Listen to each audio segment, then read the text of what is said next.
A cart crashed into mine at 1 a.m. She apologized with a laugh. Not sorry at all.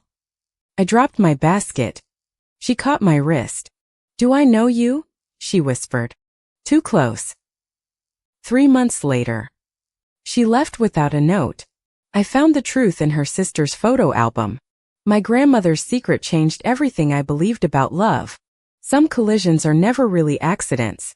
My name is Alex Bennett, 29. An ER nurse in Chicago who worked nights because daylight felt like a performance I never learned the lines to. I never expected a supermarket aisle at midnight to hand me the one collision that would rearrange the rest of my life. It was a Tuesday. The kind that blurred into Wednesday somewhere around my third cup of vending machine coffee, and I just wanted cereal and silence. She rounded the corner too fast. Her cart loaded with flour and butter, and the impact sent a bag of sugar tumbling between us. I'm so sorry, she said, not sounding sorry, grinning like she'd planned the whole thing from the bakery aisle. Up close she smelled like vanilla and yeast, like something warm rising in an oven somewhere far from my sterile hospital shifts. Her name was Nora Callahan, she said. Owner of a bakery 3 blocks over that only she ever visited this late. I test recipes at midnight, she explained, when nobody's around to judge if I burn the whole batch. I told her I understood odd hours, that mine came with defibrillators instead of ovens, and she laughed like I'd said something clever. We ended up in the same checkout line 20 minutes later, neither of us having grabbed what we'd originally come for. She wrote her number on my receipt in flour-dusted handwriting, said, "Text me if you ever want a study buddy for insomnia." I drove home smiling at red lights, which hadn't happened to me in longer than I wanted to admit. I texted her the next night, half expecting silence, but she replied within a minute with a photo of a lopsided cake. Tragic, she wrote. Come critique it before I feed it to the trash. I showed up to her bakery after my shift still in scrubs, and she handed me a fork before I'd even sat down. The cake was actually delicious, and I told her so. And she looked so relieved I wondered who usually made her doubt herself. We talked until 4 in the morning about nothing important, the kind of nothing that somehow felt like everything. She told me she'd opened Flourish 2 years ago, funded by savings and stubbornness, after quitting a corporate job that made her miserable. I told her about nursing school, about my mother's disappointment that I hadn't become a doctor like she'd planned. Neither of us mentioned dating, but we kept finding reasons to text between my shifts and her early morning bread deliveries. One night she saved me a cinnamon roll, still warm, and left a note that said, "For the nurse who saves people." I started rearranging my sleep schedule around her bakery hours, and I pretended not to notice what that meant. She invited me to help decorate a wedding cake. Badly. And we ended up covered in frosting, laughing until my ribs ached. "You're terrible at this," she said, wiping buttercream off my cheek, her hand lingering a second longer than necessary. I felt something shift in my chest, quiet but undeniable, like a door creaking open somewhere I'd kept locked for years. I hadn't dated anyone seriously since college, hadn't let myself want anything this loudly in a long time. She caught me staring once and didn't look away, just smiled slow, like she'd been waiting for me to notice her noticing. "I like you, Alex," she said one night, plain and unguarded. No performance in it at all. I didn't answer with words, just leaned in, and she met me halfway, flour still dusting her collarbone. Our first kiss tasted like sugar and nerves, and when we pulled back she whispered, "Finally." We didn't define it right away, just started showing up for each other, small and steady, like proofing dough. She left pastries in my mailbox on mornings she knew I'd work doubles. No note needed anymore. I learned she hummed old jazz records while kneading dough, off-key and unbothered by how it sounded. She learned I talked to my patients like old friends, that I cried in supply closets sometimes and never told anyone. We spent a Sunday at the lake, her hand finding mine on the blanket like it belonged there. "I haven't felt this in years," she admitted, watching the water instead of me, like the confession embarrassed her. I asked what she meant, and she said, wanted someone. Actually wanted them. Not just tolerated them. I didn't push further. Sensing there was a story underneath. One she wasn't ready to hand me yet. We became official on a Thursday in her flower-dusted kitchen. No grand declaration. Just her saying, "You're mine now." Right. Only if you're mine, I answered. And she sealed it with frosting on my nose and a laugh. I told my best friend Denise first, who squealed so loud I had to hold the phone away from my ear. Denise had known I was gay since college, had watched me date carefully, cautiously. Never quite all in. "This one's different," she said, hearing my voice. "You sound happy." Actually happy. I hadn't realized how guarded I'd been until Nora made guarding feel unnecessary. We started spending nights at each other's places. Her apartment smelling like cardamom, mine smelling like hospital soap. She kept a jar labeled "Bad Recipe Graveyard" and made me try every failed batch, insisting my honesty mattered most. I started bringing her coffee before dawn deliveries, standing in her kitchen doorway just to watch her work. "You could just sit," she said once. And I said, "I like watching you be good at something." She blushed, which surprised me, given how confident she seemed about everything else in her life. 3 months in, she introduced me to her business partner as someone important, and I felt the words settle warm in my chest. I hadn't told my mother anything yet, hadn't found the courage, hadn't decided if I needed to, nor never pushed. Just said, "Whenever you're ready." I know how families can be. That sentence stuck with me longer than she probably intended. A small crack in her usual ease. For the first time in years, I let myself believe something good could actually stay. The trouble started small, the way most things do, with a photo I didn't know had been taken. A coworker named Brianna saw Nora drop off cupcakes at the hospital and asked, too casually, "Who's that?" I said, "A friend," and hated myself for it the second the word left my mouth. Brianna wasn't convinced. Had seen the way Nora's hand brushed mine when she handed over the box. I didn't think much of it until I found the photo posted in the staff group chat 2 days later. The caption read, "Guess who's not so straight after all?" Tagged with laughing emojis I wanted to scream at.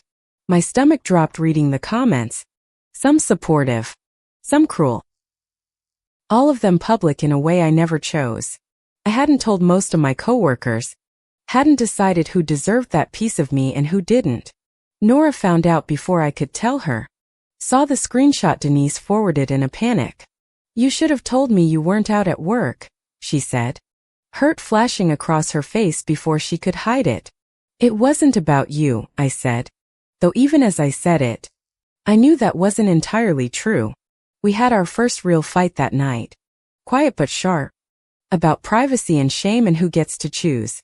"I'm not ashamed of you," I insisted. And she said, "Then why does it feel like I'm a secret?" I didn't have a good answer. Just the old fear that had followed me since I was 16. My supervisor called me in the next morning. Said patients had complained about workplace conduct, which felt absurd and targeted. I left that meeting shaking, unsure if my job was actually at risk or if fear was just talking loudest. Nora showed up at my apartment that night anyway, despite our fight, and just sat with me in silence. "I'm scared," I admitted finally, "of losing everything I built because of one photo I didn't take." She held my hand and said, "You won't lose me. Whatever else happens, you won't lose me." It helped. But it didn't erase the fear sitting heavy behind my ribs like a stone. My mother called that same week, and I nearly told her everything, then chickened out at the last second. "You sound different," she said, suspicious in that way only mothers manage. And I changed the subject fast. I hadn't planned on hiding forever, but I hadn't planned on being outed by a group chat either. Nora's own family history came up during that hard week. Pieces she finally started sharing with me. She told me about Peter, a man she'd once been engaged to, 3 years before we met. I thought if I tried hard enough, I could make myself want that life, she said quietly. She called off the engagement 2 weeks before the wedding. Told her family it wasn't right. Nothing more specific. Her mother, Patricia, still didn't know the real reason. Still asked when Nora would find someone decent. I've been hiding too, Nora admitted. Just longer than you have. I know how heavy it gets. That confession cracked something open between us. Made the fight from before feel smaller. More survivable. We agreed to go slower about who we told, but faster about being honest with each other. The hospital investigation cleared me eventually. Ruled the complaints unfounded. But the damage to my nerves lingered. Brianna avoided me afterward. Guilt-ridden or indifferent. I never figured out which and stopped caring either way.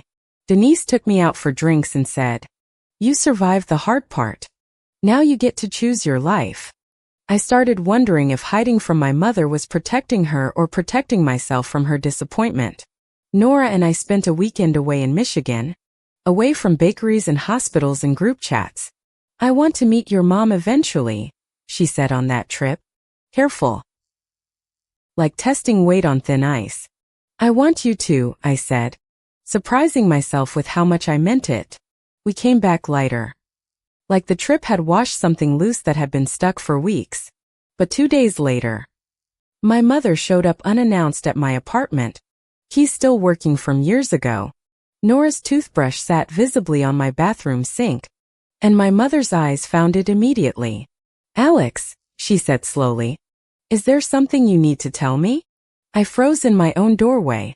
30 years old and suddenly 16 again. Caught in something I hadn't chosen to hide. "Mom." "Sit down," I said, buying myself seconds I didn't actually know how to fill. She sat stiffly on my couch, arms crossed, waiting. Her face unreadable in a way that terrified me more than anger would have. "I'm dating someone," I said. "Her name is Nora. I love her." The silence that followed lasted longer than any silence I'd survived in our trauma bay. "I don't understand," she finally said.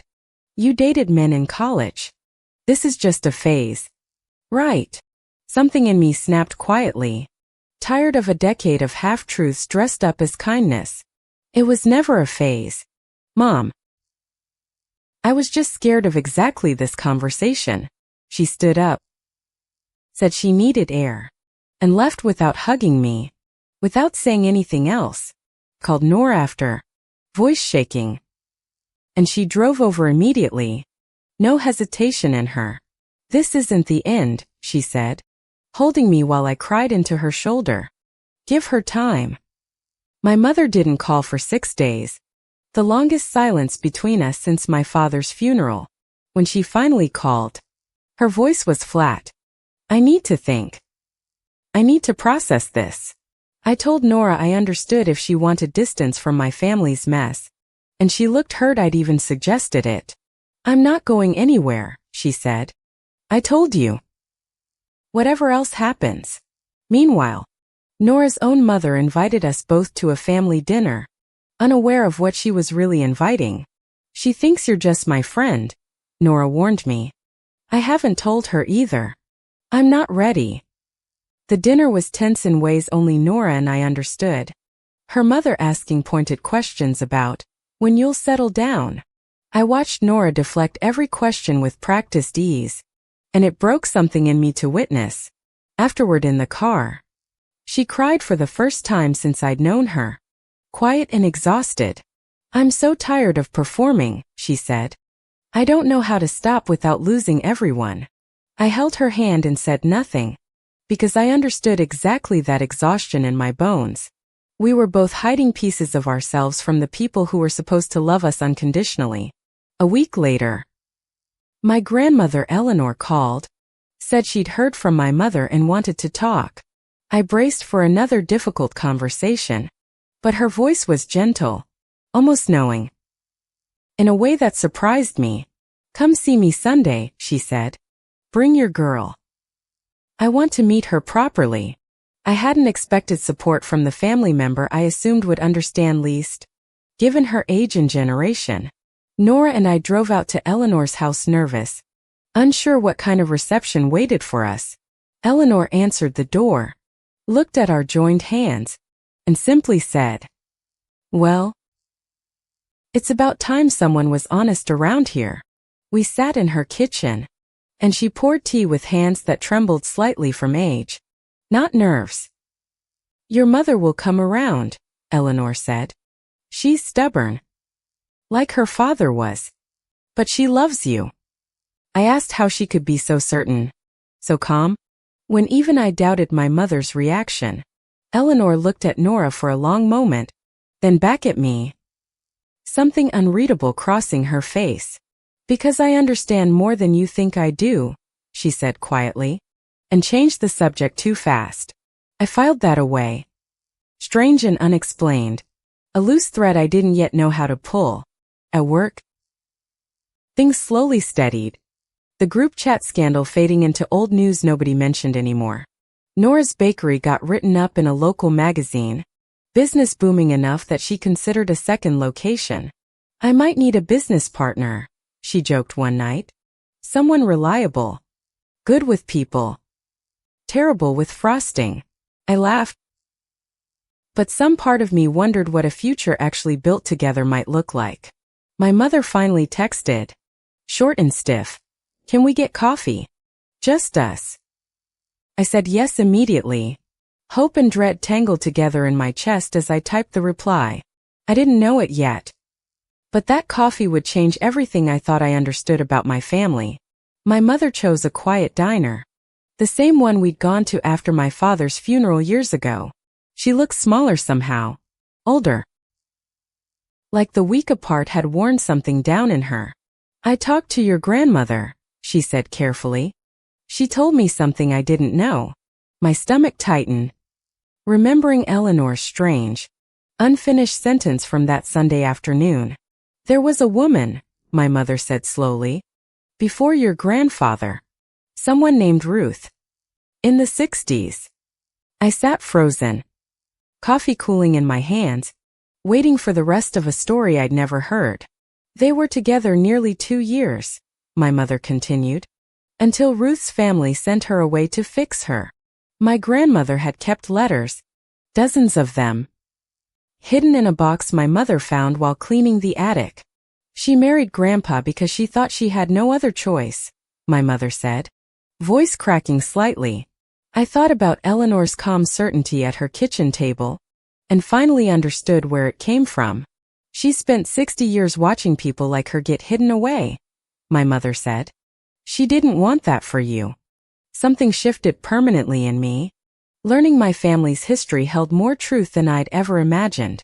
"I'm not saying I understand everything," my mother admitted, "but I don't want to lose you over this."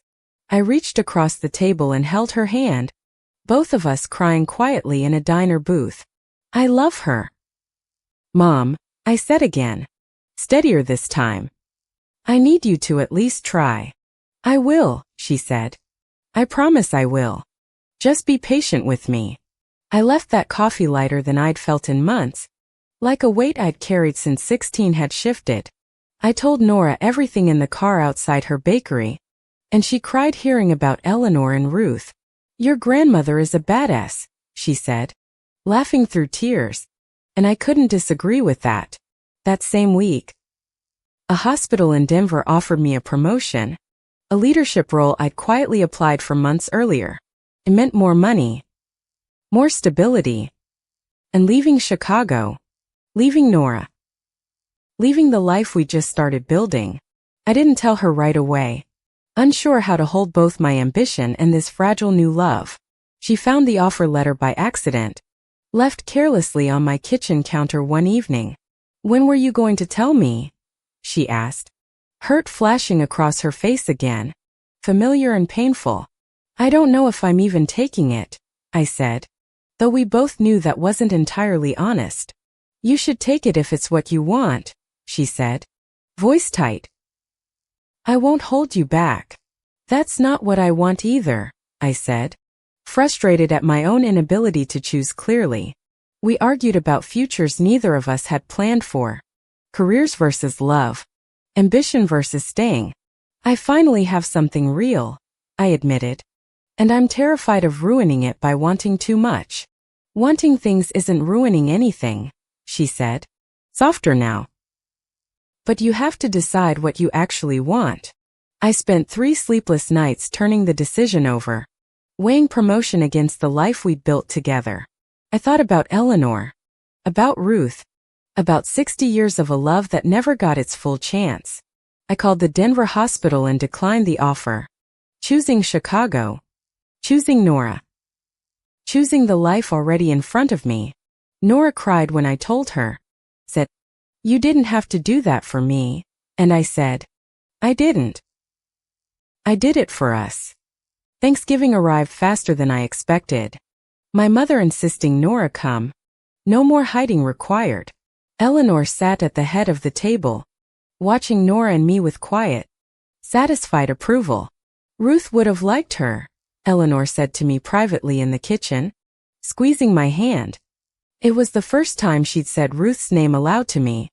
No longer a secret between us. My mother. Awkward but trying.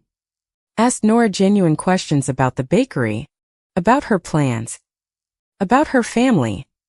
It wasn't perfect, wasn't effortless, but it was honest. And honest felt like enough for now. After dinner, Nora and I sat on the porch, wrapped in one blanket against the November cold. "I want to open that second bakery," she said. "Here in Chicago. I want you there for it." "I'm not going anywhere," I said, echoing her own words back to her from months before. She pulled a small box from her coat pocket. Not a ring, just a key on a plain chain. "It's to the new shop," she said. "I want your name on the lease too. If you want that." I laughed and cried at the same time, holding a key that meant more than any grand gesture could. "I want that," I said. "I want all of it." "The bakery." "You." "All of it." We kissed on that porch, unguarded. Eden. With my whole family visible through the window behind us. My mother watched from inside, and for the first time, she didn't look away or flinch. Denise sent a photo later of my mother teaching Nora her grandmother's stuffing recipe, both of them laughing. Brianna Hudley texted an apology weeks later, said she'd been going through her own struggles and handled things badly. I forgave her. Not because she deserved it instantly, but because holding on to it was heavier than letting go. Eleanor passed away the following spring. Peacefully. A photo of Ruth tucked into her hand at the end. We found her letters afterward. 60 years of love that finally got to be spoken about out loud. At her funeral, my mother stood and told the story of Ruth to the whole family. Unashamed. Unafraid. She waited her whole life to be understood, my mother said. I don't want anyone else in this family to wait that long. Nora and I opened the second bakery that June. Her name and mine both on the lease, both on the sign. We named a pastry after Eleanor. A simple lemon tart. Her favorite. Sold out every single day. My mother came to the opening, hugged Nora tightly, called her part of the family without hesitation. I think about that midnight supermarket collision often. How close I came to just apologizing and walking away. Some accidents rearrange your entire life. And I'm endlessly grateful ours never quite let either of us leave. We built a life neither of us had to hide. One warm loaf. One honest conversation at a time. Fendi.